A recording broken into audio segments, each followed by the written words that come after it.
Okay, let's dive into this. Welcome back to The Explainer. Today, we're taking something that literally stresses out so many language learners, the B1 German writing exam, and we're going to completely demystify it. We're building a simple, foolproof blueprint to help you absolutely ace the short opinion essay. And we're going to focus on a classic exam prompt, the city versus country life debate. So if you've ever been sitting there staring at a blank page, just wondering how on earth to start, you are in exactly the right place. Here is our syllabus for today. This shows exactly how we'll break down this daunting exam task into completely manageable, logical pieces. We'll cover the B1 writing task, the 6-step plan, important B1 phrases, avoiding common mistakes, and we'll finish up with the perfect example. Section 1, the B1 writing task, understanding the challenge. We're tackling that eternal debate, Stadt oder Land, city or country. But, there's a specific constraint to how they ask this question. On the exam, you don't just get a broad topic. You get a prompt from a fictional person. Take a look at this quote from Tanya right here. She says life in the city is better for her because it's lively and convenient. Now here is the trick. The prompt requires us to explicitly react to her specific opinion. You can't just write a generic essay about loving nature. You literally have to enter into a conversation with Tanya's statement. And this brilliantly illustrates the core dynamic of the entire task. You have to compare these two living situations, the city on one side, the countryside on the other. It's really not enough to just say, yeah, I agree with Tanya. The examiners want to see you weigh both sides of the coin, compare the environments, and then logically justify your personal decision. Now here's a number that should bring you immediate relief, 80. Your target length for this entire text is roughly 80 words. Seriously, that's enough to fit on a single index card. We are not climbing a mountain here. We're not writing a massive philosophical dissertation. This is a short, concise, highly achievable goal. It's essentially just a single, well-structured paragraph. Section 2, the 6-step plan, building your essay blueprint. If an 80-word essay is a small building, we are going to act as the architects today. We need a solid foundation and a clear framework.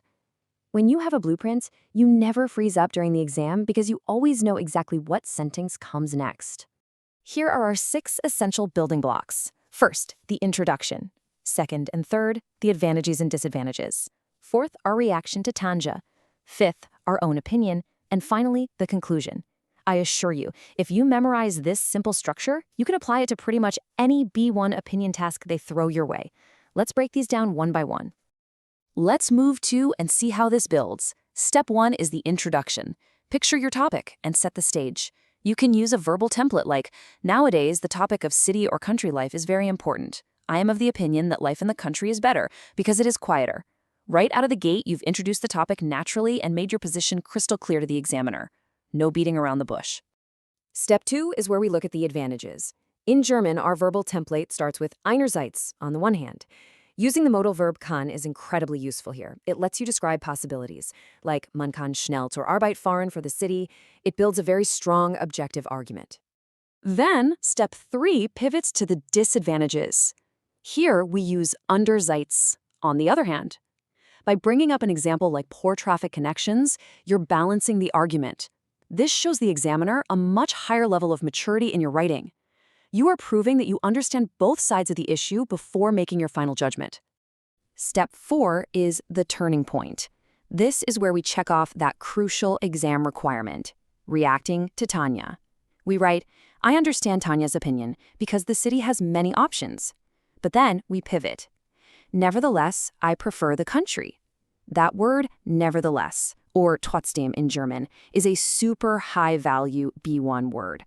It beautifully demonstrates contrast and links your thoughts together logically. For step 5, you state your own opinion. I believe that life in the country is better for me because I find peace and nature important. I want to reassure you right now, there is absolutely no wrong answer here. The examiner doesn't care if you personally prefer the hustle of the city or the calm of the country. They only care about how well you justify your choice using the vocabulary you've learned. Finally, step 6, the conclusion. We lock in our final thoughts with a classic summarizing phrase, zusammenfassend lässt sich sagen das, meaning, in summary, it can be said that both places have pros and cons. It wraps up the argument incredibly neatly, gives the essay a polished finish, and signals to the reader that you've completed your thought process. Section 3, Important B1 phrases, your vocabulary toolkit. Now that we have our structural blueprint, we're transitioning to the stylistic interior design of our essay. These phrases, what we call Redemiddel in German, are your ultimate toolkit. Now, what's really interesting about this slide is that this table is essentially your mental cheat sheet to memorize. When you need to show contrast, you pull out trotzdem or andererseits. When you need to state your view, you pull out ich bin der Meinung, dass. If you memorize these phrases by their function, you will literally never be lost for words during the exam. Section 4, avoiding common mistakes, grammar traps to dodge. Think of this as the safety inspection of our blueprint. We need to point out the most common grammar traps that cost students valuable points. You can have the best structure in the world, but if you fall into these, your grade will definitely suffer. Let's look at the absolute biggest trap, word order. Take a look at the visual contrast here. After subordinating conjunctions like weil, meaning because, or das, meaning that, English speakers constantly want to keep the normal sentence order. So the crucial point is, in German, these specific words send the conjugated verb all the way to the very end of the clause.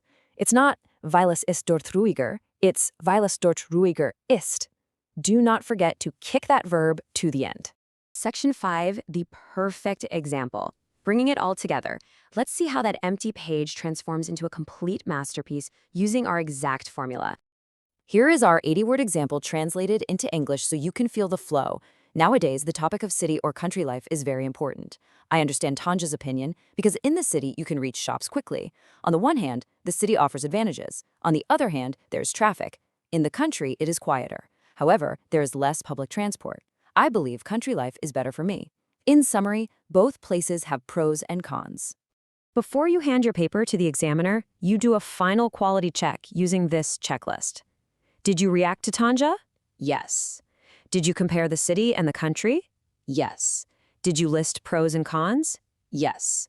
Did you justify your own opinion? Yes. Did you write a clear conclusion? Yes. If you can confidently answer yes to these 5 questions, you are 100% ready for a top score. So, what does this all mean for you? We've given you the tools, the blueprint, and the vocabulary. Now, it's your turn to build. I want to leave you with this final provocative thought. City or country, what is your opinion? Don't just think about it. Take the blueprint you just learned and write your own 80-word essay right now. Prove to yourself that you can absolutely master this exam. Thanks so much for joining me on The Explainer today, and happy writing!